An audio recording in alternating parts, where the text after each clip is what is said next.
जय श्री हरि विष्णु। पितृमात्र समम लोके नास्त्य अन्यत् दैवतम परम तस्मात् सर्वं प्रयत्नेन पूजेत पितरौ सदा। पितानाम उपदेष्टा ही प्रत्यक्ष दैवतम पिता अन्या या देवता लोके न देह प्रभवो हिता। अर्थात इस संसार में माता पिता के समान श्रेष्ठ अन्य कोई देवता नहीं है। अतः सदैव ही प्रेम भाव से अभिभूत होकर हर प्रकार से अपने माता पिता की पूजा करनी चाहिए। अपनी संतानों का सर्वश्रेष्ठ और हितकर बातों से मार्गदर्शन करने वाला पिता ही प्रत्यक्ष देवता होता है, क्योंकि जो अन्य देवता हैं वे प्रत्यक्ष शरीरधारी नहीं हैं। क्योंकि प्राणियों का शरीर ही स्वर्ग और मोक्ष का एकमात्र साधन है, और ऐसा शरीर जिनके द्वारा प्राप्त हुआ हो उन माता पिता से बढ़कर पूजनीय कौन है।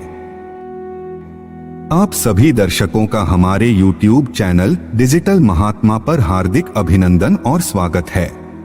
भगवान श्री वेद व्यास जी द्वारा रचित श्री गरुड़ महापुराण के दिव्य ज्ञान के माध्यम से आज की अपनी प्रस्तुति में हम आपको प्रेत दोष अथवा प्रेत बाधा से मुक्ति प्राप्त करने के उपायों के बारे में जानकारी देने का प्रयास कर रहे हैं।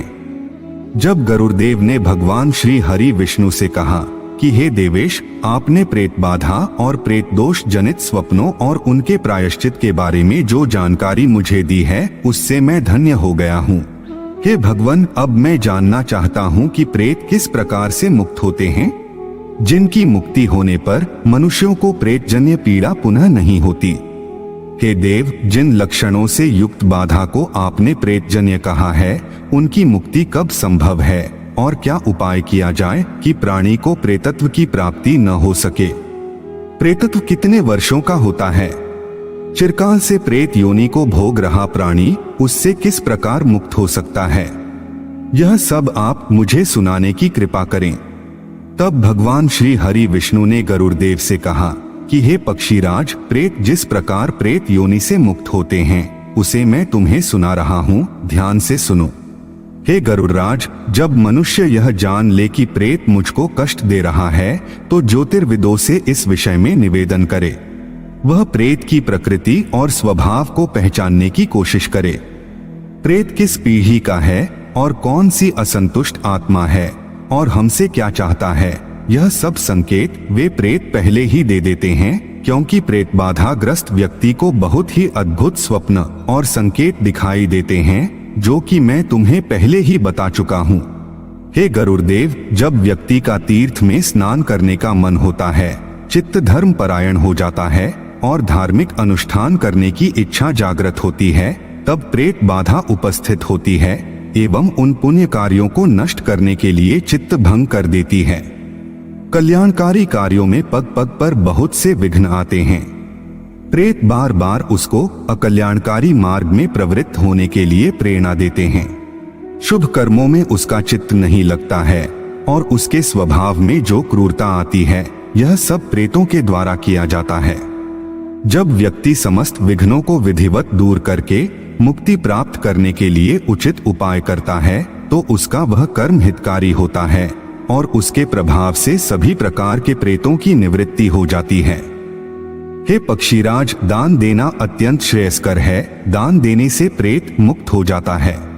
जिसके उद्देश्य से दान दिया जाता है उसको तथा स्वयं को वह दान तृप्त करता है। हे ताक्ष, यह सत्य है कि जो दान देता है वही उसका उपभोग करता है। दान देने वाला दान से अपना कल्याण करता है और ऐसा करने से प्रेत को भी चिरकालिक संतृप्ति प्राप्त होती है। संतृप्त हुए वे प्रेत सदैव ही अपने बंधु बांधवों का कल्याण चाहते हैं। यदि किसी दूसरे कुल के दुष्ट प्रेत उसके वंश को पीड़ित करते हैं तो संतृप्त हुए सगोत्री प्रेत अनुग्रह पूर्वक उन्हें रोक देते हैं। उसके बाद समय आने पर अपने पुत्र आदि से प्राप्त हुए पिंड आदि दान के फल से वे मुक्त हो जाते हैं। हे पक्षीराज, सामर्थ्य के अनुसार दान आदि के फल से संतुष्ट हुए वे प्रेत अपने बंधु बांधवों को धन धान्य से समृद्धि प्रदान करते हैं और वे प्रेत दोष से मुक्त हो जाते हैं। हे पक्षीराज, जो व्यक्ति स्वप्न में प्रेत दर्शन, उनकी वाणी, उनकी अपूर्ण अभिलाषा और उनकी पीड़ा आदि को देखकर भी श्राद्ध आदि द्वारा उनकी मुक्ति का उपाय नहीं करता है, वह प्रेतों के द्वारा दिए गए शाप से मिलने वाली पीड़ा का भागी होता है।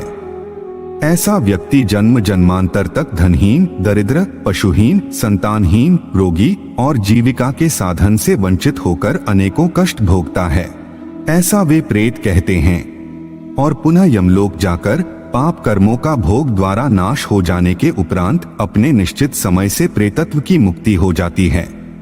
यह ज्ञान सुनने के बाद गरुड़ ने भगवान श्री हरि से कहा कि हे देवेश्वर, यदि किसी प्रेत का नाम और गोत्र ज्ञात न हो सके, उसके विषय में विश्वास न हो रहा हो, जबकि कुछ ज्योतिषी पीड़ा को प्रेत जन्य कहते हों, परंतु कभी भी मनुष्य को वह प्रेत स्वप्न में न दिखाई दे, उसकी कोई चेष्टा भी न होती हो, तो उस समय मनुष्य को क्या करना चाहिए? कृपा करके वह उपाय भी मुझे बताएं, जिससे प्रेत बाधा जनित मनुष्य का मार्गदर्शन हो सके। तब भगवान श्री हरि ने कहा कि हे खगराज, इस विषय में पृथ्वी के देवता ब्राह्मण जो कुछ भी कहते हैं, उस वचन को हृदय से सत्य समझकर भक्ति भाव पूर्वक पितृ भक्तिनिष्ठ हो विधि विधान से प्रेत के निमित्त नारायण बलि करके जप, होम तथा दान से देह शोधन करना चाहिए। ऐसा करने से उसके समस्त विघ्न नष्ट हो जाते हैं। यदि वह प्राणी भूत, प्रेत, पिशाच अथवा अन्य किसी भी कष्ट से पीड़ित होता है, तो उसको अपने पितरों के लिए नारायण बलि करनी चाहिए। ऐसा करने से वह सभी प्रकार की पीड़ाओं से मुक्त हो जाता है। यह मेरा सत्य वचन है। अतः सभी प्रयत्नों से पितर को संतृप्त और प्रसन्न होना चाहिए। 9वें अथवा 10वें वर्ष अपने पितरों के निमित्त प्राणी को 10,000 गायत्री मंत्रों का जप करके दशांश होम करना चाहिए और नारायण बलि करके वृषोत्सर्ग आदि क्रियाएं करनी चाहिए।